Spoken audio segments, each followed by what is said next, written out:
Hi, this is Spencer Colgan from Spencer Colgan is Wallpaper, and we are filming from the West Shore Yacht Club in the beautiful Tampa Bay Marina.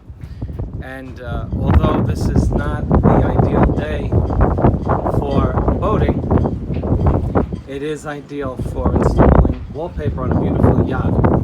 We will be installing a woven vinyl, commercial vinyl, 54 inches wide, on the walls of this yacht. Now, yachts may have three different substrates on which you would put wallpaper.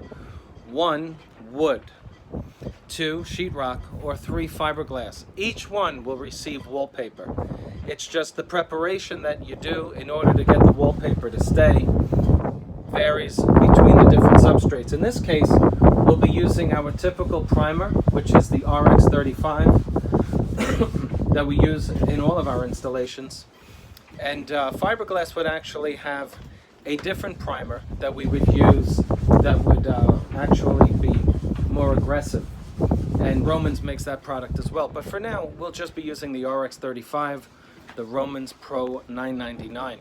So join us on this exciting venture as we wallpaper this beautiful yacht and make it look gorgeous. So join us on the subsequent videos that we post regarding the installation of wall covering on this beautiful yacht from the Tampa Bay Marina. Isn't it beautiful? I'm glad the sun isn't out because it's hot enough here. Okay, see you on the next frame.